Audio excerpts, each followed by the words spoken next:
ഇത് ജയിച്ചു കഴിഞ്ഞാൽ അങ്ങ് പോയി ഉള്ളിലിരുന്നാ പോരാ, എല്ലാരെയും വന്ന് കാണണം. മുകേഷ് അങ്ങനെ കാണുന്നുണ്ടോ? ഇല്ല, മുകേഷ് കഴിഞ്ഞ ലക്ഷം കണ്ടതാ, പിന്നെ കണ്ടിട്ടില്ല. പിന്നെ കണ്ടിട്ടില്ല. പിന്നെ കണ്ടിട്ടേ ജോലിയില്ലാതെ നടക്കുന്നു. വോട്ട് മാത്രം വരും, അതിന് മാത്രം വന്നാ പോരാ. ഞങ്ങളെ വോട്ടിന് മാത്രം വന്നാ പോരാ, ഞങ്ങൾ പെൻഷൻ വേണമെന്ന് ആരോടാ പറയണത്? ജോലിയില്ലാതെ ഞങ്ങൾ എന്താ വേണം?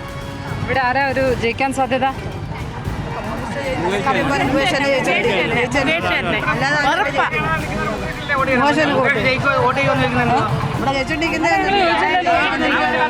അല്ല, ഞങ്ങൾ എന്താ ആവശ്യമില്ലാത്ത കാര്യം അങ്ങനെയൊന്നുമല്ല. നമ്മളൊരു ജനാധിപത്യമാണ്, തെരഞ്ഞെടുപ്പാണ്, മാധ്യമങ്ങളാണ്, നമ്മളെല്ലാവരും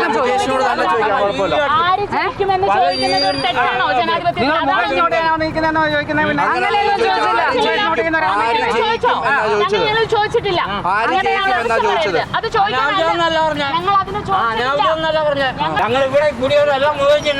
നിങ്ങൾ വോട്ട് ചെയ്തോളൂ, അതാണല്ലോ ജനാധിപത്യം. അപ്പൊ ഞങ്ങൾ ചോദിച്ചു ഇവിടെ ആർക്കാ ചാൻസ് എന്ന് ചോദിക്കൂ. അത് പറഞ്ഞോളൂ, അതല്ലേ ഞങ്ങൾ ചോദിക്കുന്നേ. അതിനിങ്ങനെ ഒന്ന് പേടിപ്പിക്കുകയല്ല വേണ്ടത്.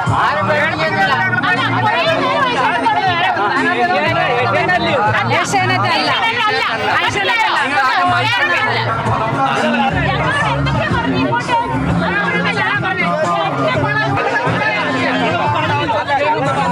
ചേട്ടൻ ചൂടായി സംസാരിക്കും.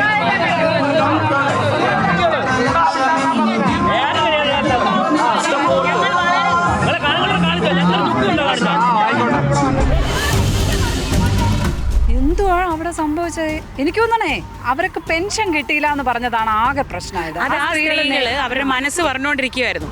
അതിൻ്റെ ഇടയിൽ പെട്ടെന്ന് അവിടുത്തെ ചെറിയ നേതാക്കൾ വന്നതായിരിക്കും. അത്തരത്തിലേ അങ്ങനെ സർക്കാരിനെതിരെ പറയാതെ ഒരു തരത്തിലുള്ള ഒരു പ്രചാരണമാണ് ഇവിടെ നടക്കുന്നത്. ഒരു സർക്കാർ വിരുദ്ധ തരംഗം ഇല്ലെന്ന് ഉറപ്പിക്കാനുള്ള ഒരു ശ്രമമുണ്ടോ? അല്ല, പ്രധാനമായിട്ടും ഈ മുഖ്യമന്ത്രി CA വിഷയത്തിൽ മാത്രം സംസാരിക്കുകയാണ് എന്ന് പറയുന്നത് പോലെ തന്നെ മണ്ഡലത്തിലുടനീളം അത്തരത്തിലുള്ള കാര്യങ്ങൾ മാത്രം, ദേശീയ തലത്തിലുള്ള കാര്യങ്ങൾ മാത്രമാണ് ചർച്ചയാവുന്നത്. മുകേഷിന്റെ പ്രസംഗത്തിലാണെങ്കിലും നമ്മൾ കേട്ടതാണ് ദേശീയ രാഷ്ട്രീയമാണ്. പൊതുവെ ഇടതുപക്ഷം നമ്മൾ ഇതുവരെ വന്നിടത്തൊക്കെ തന്നെയും അത് തന്നെയാണ് പറയുന്നത്, ദേശീയ രാഷ്ട്രീയം തന്നെയാണ് പറഞ്ഞുകൊണ്ടിരിക്കുന്നത്. തീർച്ചയായും ലോക്സഭാ തെരഞ്ഞെടുപ്പിൽ അത് പറയുകയും വേണം, അത് തന്നെയാണ് പറയേണ്ടത്. പക്ഷേ സാധാരണക്കാർ പറയുന്നത് അവർക്ക് പെൻഷൻ കിട്ടാത്ത പ്രശ്നമാണ്. സാധാരണക്കാരെ സംബന്ധിച്ചിടത്തോളം എവിടാണെങ്കിലും എന്തായാലും ആളുകൾ അവരുടെ ബുദ്ധിമുട്ട് പറയുമല്ലോ. പച്ചയായ മനുഷ്യന്റെ ബുദ്ധിമുട്ട് എല്ലാ തെരഞ്ഞെടുപ്പിലും അവർ പറയാൻ വേണമല്ലോ.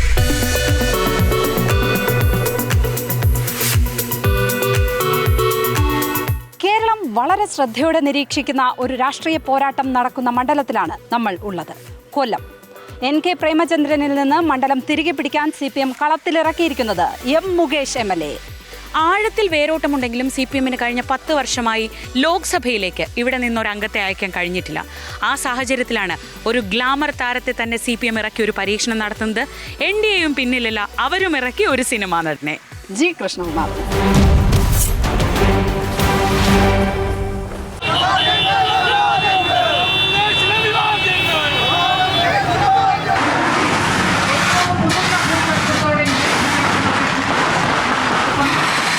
വർഷങ്ങളായിട്ട് നമ്മൾ നേടിയെടുത്ത കേരളം, ഈ സൗഹാർദ്ദവും സ്നേഹവും നമ്മൾ ത്യാഗോജ്ജലമായ പോരാട്ടങ്ങളിലൂടെ നവോത്ഥാന നായകന്മാർ നേടിത്തന്നതാണ്.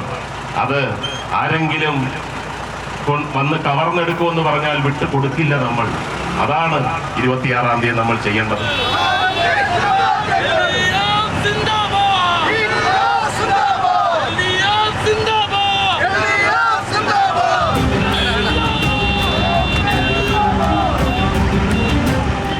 എല്ലാ സ്ഥലത്തും ഭയങ്കര ആവേശം എന്ന് പറഞ്ഞു കഴിഞ്ഞാൽ, സാധാരണഗതിയിൽ ഈ ലോക്സഭാ ഇലക്ഷൻ ഞാൻ 2 വർക്ക് ചെയ്തതാണ്. ഇങ്ങനെ സ്ഥാനാർത്ഥി പോകും, കൈ കാണിക്കും, എല്ലാവരും സന്തോഷമായിട്ടൊക്കെ ഒരു തണുപ്പം മട്ടാൻ.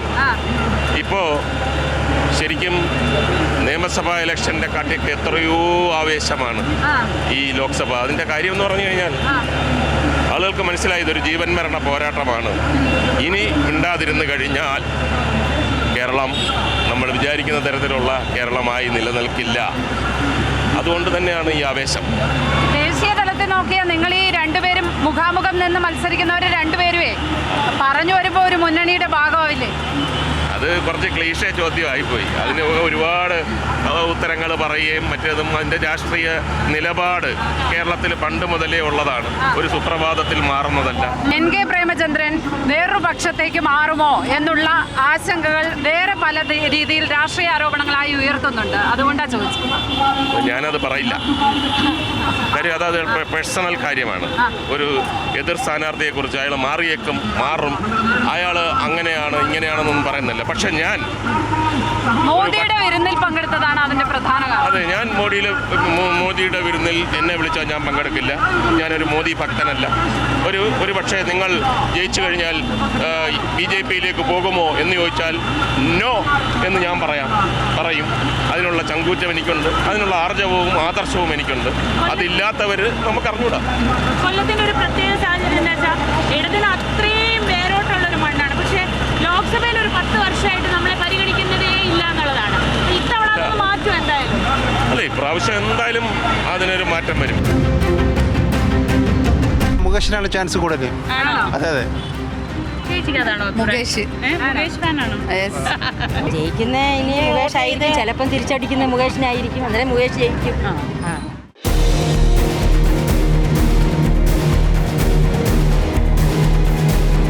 പ്രചാരണ പരിപാടികളെല്ലാം കഴിഞ്ഞ് വീട്ടിലേക്ക് ക്ഷീണിച്ച് ഉറങ്ങാൻ പോയ സ്ഥാനാർത്ഥിയെ ഞങ്ങൾ വഴി തടഞ്ഞു നിർത്തുകയായിരുന്നു. എങ്ങനെയാണ് ഈ മണ്ഡലത്തിൽ?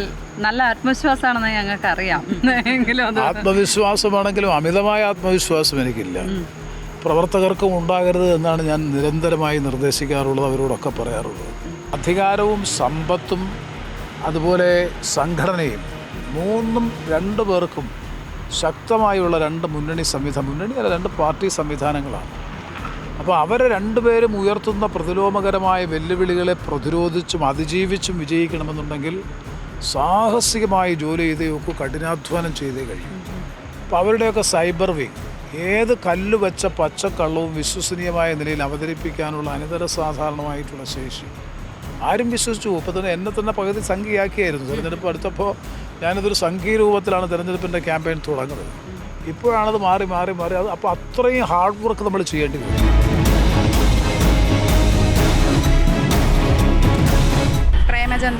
പ്രേമചന്ദ്രനാ?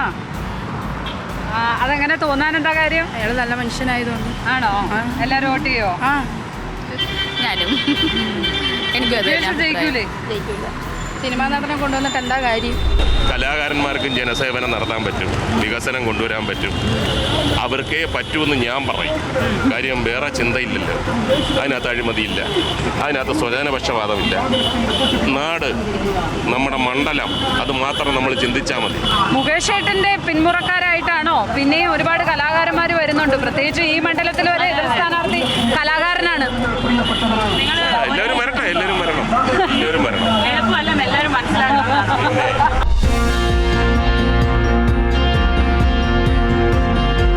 കൊല്ലത്തൊരു തീക്കനൽ പോലത്തെ കാറ്റാണ് മൊത്തത്തിൽ. അപ്പോൾ എന്താണ് രാഷ്ട്രീയ സാഹചര്യം എങ്ങനെയാണ് പറയുന്നത്?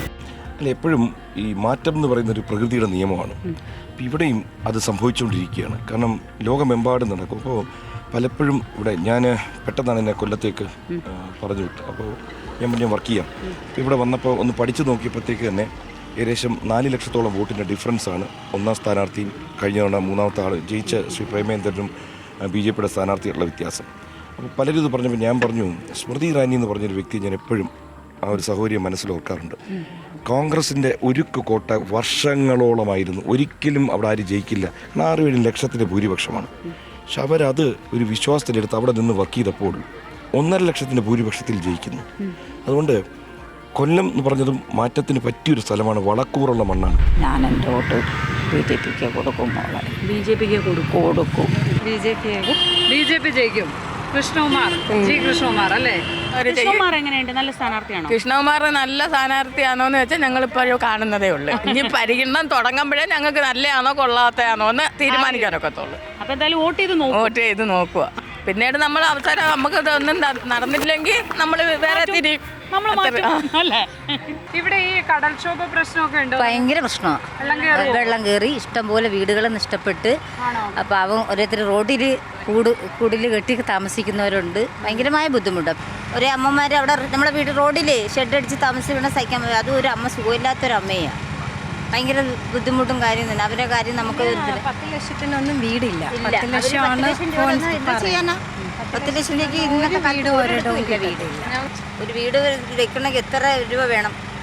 അത് 3 സെൻറ്റ് സ്ഥലവും ആയിരിക്കണം. 50 സ്ക്വയർ ഫീറ്റാണ്. സ്ക്വയർ ഫീറ്റ് വേണം. ഇതെല്ലാവർക്കും നിബന്ധന. നമ്മളോടൊപ്പം പാവത്തങ്ങൾ നമ്മൾ അന്നന്ന് ജോലി ചെയ്ത് കഴിയുന്നവരാ. എല്ലാ രാഷ്ട്രീയക്കാരും വന്ന് അവർ പരിഹരിക്കും. ഫണ്ടില്ല എന്നൊക്കെ പറയുന്ന, ഇലക്ഷൻ കഴിയട്ടെ ബാക്കി ചെയ്യാം എന്നൊക്കെ പറയുന്നത്. നമുക്കൊരുറപ്പുമില്ല. അവരടുത്ത് എന്തോ പറയും? അവരടുത്ത് എന്താ പറയാനാ? അവർ പറയാൻ നമുക്ക് വോട്ട് ചെയ്ത് നമ്മൾ ചെയ്തു തരുമെന്ന് പറയാം. അത്ര തന്നെ. നമുക്ക് ഇഷ്ടമുള്ളവർക്ക് നമ്മൾ ചെയ്യും. കൊല്ലം മണ്ഡലത്തിൽ ഏറ്റവും പ്രധാനമായിട്ട് ഒരു വോട്ടിങ്ങിൽ നിർണായകമാവാൻ പോകുന്നത് ഈ തീരദേശ മേഖലയിലെ പ്രശ്നങ്ങൾ. ഇവിടുത്തെക്കാരുടെ പ്രശ്നം വലിയ പ്രശ്നം തന്നെയാണ്. കാരണം ഈ അവരുടെ വീടുകളിൽ വെള്ളം കയറുന്ന പ്രശ്നമൊക്കെ ഈ പല സ്ഥാനാർത്ഥികൾ പല തരത്തിൽ ചർച്ചാ വിഷയമാക്കുന്നുണ്ട്. ക്യാമ്പുകൾ പലതരത്തിൽ. പക്ഷേ അവർക്ക് ആരിലും വിശ്വാസമില്ല എന്നുള്ളതാണ്. അതൊക്കെ ഈ വോട്ടിങ്ങിൽ പ്രതിഫലിക്കുമ്പോഴായിരിക്കും ശരിക്കും ഒരു റിയൽ റിസൾട്ട്. നമ്മൾ ഈ കാണുന്ന ബഹളത്തിനപ്പുറം ഇത്തരം വോട്ടുകളൊക്കെ എങ്ങോട്ട് പോകും എന്നതും കൂടി അനുസരിച്ചായിരിക്കും അല്ലേ? ഒരു കൂട്ടായ ഒരു തീരുമാനമൊക്കെ ഉറപ്പായും ഉണ്ടാകും. എന്താണ് വാഗ്ദാനം ചെയ്യാനുള്ളത് ഇവിടുത്തെ ജനങ്ങൾക്ക്? അല്ല, വാഗ്ദാനങ്ങൾ നൽകുന്ന ആള് മികച്ച MP ആവില്ല. Well done is always better than well said എന്ന് പറയും. നമ്മൾ ചെയ്ത് കാണിച്ചു കൊടുക്കുക. ആളുകൾക്കെല്ലാം മനസ്സിലാവുന്നുണ്ട്. ഇപ്പം ഞാൻ ജയിച്ചു കഴിഞ്ഞാൽ ഇന്നത് ചെയ്യുമെന്ന് പറയുന്നതാണ് ഏറ്റവും വലിയ മണ്ടത്തരം. നമ്മൾ അതിനുവേണ്ടി മാത്രം നിൽക്കും, വേറെ ഒന്നും ശ്രദ്ധിക്കത്തില്ല. ഞാൻ MLA ആയിരുന്നപ്പോഴും ഞാൻ പറഞ്ഞു, കൊല്ലത്തിന് എന്താണ് ഏറ്റവും അത്യാവശ്യം, അതിൻ്റെ പുറകെ ഞാൻ പോകും.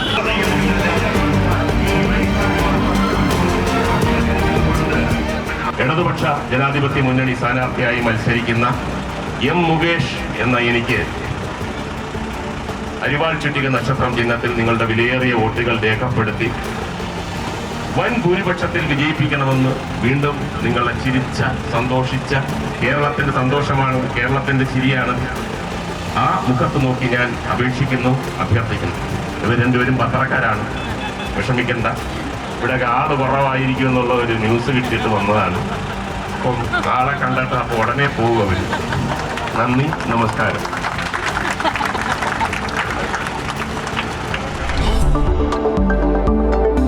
BJPയുടെ താല്പര്യം സംരക്ഷിക്കുന്ന പൊളിറ്റിക്സാണ് പിണറായി വിജയൻ കേരളത്തിൽ നടപ്പാക്കുന്നത്. കാരണം മുസ്ലിം മതന്യൂനപക്ഷ വിഭാഗത്തെ പ്രീണിപ്പിച്ച് അവരുടെ പിന്തുണയോടുകൂടി അധികാരം തുടരുക എന്നൊരു സ്ട്രാറ്റജിയാണ് അദ്ദേഹം എടുത്തത്. അതിന് പല ഘടകങ്ങളുണ്ട്. ഇപ്പം ഞാൻ ഉദാഹരണം എന്നെ സംഖ്യയാക്കുക, കെ മുരളീധരനെ സംഖ്യയാക്കുക, VD സതീശൻ ഒരു ഘട്ടത്തിൽ, ശശി തരൂർ ഒരു ഘട്ടത്തിൽ, രാജ്മോഹൻ ഉണ്ണിത്താൻ, കെ സുധാകരൻ. എന്ത് മെസ്സേജാണ് ഇവർ കൊടുക്കുന്നത്? ഹിന്ദുക്കളായിട്ടുള്ളവരൊക്കെ തന്നെ നിൽക്കേണ്ടത് BJPയിലേക്കാണെന്ന് പരോക്ഷമായിട്ടൊരു സന്ദേശമല്ലേ ഈ കൊടുക്കുന്നത്. വ്യക്തിപരമായി എന്നെ സംബന്ധിച്ചിടത്തോളം അങ്ങനെ ഒരു പകയും വിദ്വേഷവുമില്ല. പിന്നെ കൊല്ലം അവരുടെ മുന്നണി വിട്ട് അല്ലെങ്കിൽ CPMൻ്റെ മുന്നണി വിട്ട് മാറി വന്ന് തുടർച്ചയായി ജയിച്ചു പോകുന്നത് വേണ്ട. ഏത് വിധേനയും തോൽപ്പിക്കണമെന്നുള്ളൊരു രാഷ്ട്രീയ ലക്ഷ്യമുണ്ട്. അത് വ്യക്തിപരമായിട്ടുള്ള പക അതിൻ്റെ ഭാഗമായിട്ടുണ്ടോ എന്നതിനെ സംബന്ധിച്ച് എനിക്കറിയില്ല. പക്ഷേ എന്തായാലും കൊല്ലം അവർ ടാർഗറ്റ് ചെയ്യുന്നുണ്ട്, വളരെ നേരത്തെ ടാർഗറ്റ് ചെയ്യുന്നുണ്ട്. പ്രേമചന്ദ്രനാണ് ഇതിൽ കൗശലക്കാരൻ. പ്രേമചന്ദ്രൻ ആദ്യമേ പറഞ്ഞു ഇവിടെ രാഷ്ട്രീയം CPM പറയുന്നില്ല എന്ന് പറഞ്ഞ് അദ്ദേഹം ഇവിടെ രാഷ്ട്രീയ മത്സരം ഇല്ല എന്നുള്ളൊരു തരത്തിലേക്ക് കൊണ്ടുവന്നു. ഇപ്പൊ അവസാനം ആകുമ്പോഴത്തേക്ക് മുകേഷ് രാഷ്ട്രീയം പറയുന്നുണ്ട്. പക്ഷെ ഇത് എത്ര പേരിലേക്ക് എത്തുന്നു? പക്ഷെ ഇതൊരു ഉപരിതലത്തിൽ മാത്രം നിൽക്കുന്ന തരത്തിലേക്ക് മാറിയിട്ടുണ്ട്. ആളുകളുടെ മുമ്പിൽ മുകേഷ് ആണോ പ്രേമചന്ദ്രനാണോ ഓപ്ഷൻ എന്നുള്ളൊരു സാധനം, അല്ലാതെ NDAക്ക് വലിയൊരു സ്കോപ്പൊന്നും ഈ മണ്ഡലത്തിലില്ല. അത് എത്ര കണ്ട് വർക്കൗട്ട് ആകും എന്നുള്ളത് ഇനിയുള്ളൊരു ദിവസങ്ങൾ കൂടി നോക്കണം. ഇവിടുത്തെ ഇലക്ഷനിലെ ആർക്കാ ഒരു സാധ്യത? NK പ്രേമചന്ദ്രനാണ്. ആണോ? ജയിക്കുമോ? ജയിക്കണമെന്നാണ് വിശ്വാസം, ആഗ്രഹം അല്ലേ? വോട്ട് ചെയ്യണമെന്ന് തോന്നുന്നില്ല. വോട്ട് ചെയ്യണമെന്ന് തോന്നുന്നില്ല. ഇത്തവണ വോട്ട് ചെയ്തില്ലെന്നും പറഞ്ഞ അമ്മയുടെ പറയാൻ ചെയ്ത ഞാൻ വോട്ട് ചെയ്യാൻ വരത്തില്ലെന്ന് ഞാൻ പറഞ്ഞു. അമ്മയുടെ എല്ലാവരും വന്ന് ചോദിക്കുന്നു, പോകുന്നു, നമ്മൾ കൊടുക്കാന്ന് പറയുന്നു. അവർ ഓക്കെ പറഞ്ഞു പോകുന്നു. എന്നിട്ട് നമ്മൾ വേറൊരാൾക്ക് കൊടുത്തിട്ട് വേറൊരാൾക്ക് കൊടുക്കാതിരിക്കുന്നുണ്ട് വിഷമം. ഒരാൾക്കല്ലേ കൊടുക്കാൻ പറ്റത്തുള്ളൂ. അതുകൊണ്ടാണോ? 3 പേരെടുത്തും ഇഷ്ടം കാരണമാണ് കേട്ടോ.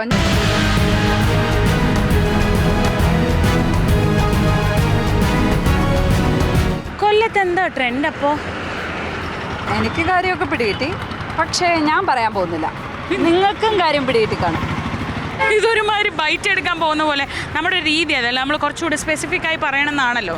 അപ്പം ഞാൻ പറയുകയാണെങ്കിൽ പ്രേമേന്ദ്രൻ അനുകൂലമായ ഒരു കാറ്റ് വീശുന്നുണ്ട്. പക്ഷേ ആ കാറ്റ് എപ്പോൾ വേണമെങ്കിലും ഇടതു മാറാം. കൃഷ്ണകുമാർ പിടിക്കുന്ന വോട്ടുകൾ എത്രയെന്നത് നമ്മൾ കണ്ടറിയണം. ഇതൊക്കെ വെച്ച് ഈ എപ്പിസോഡിൽ ആളുകൾ പറയുന്നതൊക്കെ വെച്ച് നിങ്ങളൊരു തീരുമാനത്തിലെത്തിക്കോ. അപ്പോൾ ശരി, നമ്മൾ കാണും. തിരുവനന്തപുരം അല്ല, ആറ്റിങ്ങൽ ഇടയ്ക്കുണ്ട്. വാ, നമുക്ക് ആറ്റിങ്ങലിൽ പോവാം. Ignite your career with Missile Women of India, Nurul Islam Center for Higher Education. Al Muqtadar Jewellers. 0% പണിക്കൂലി, 100% സന്തോഷം.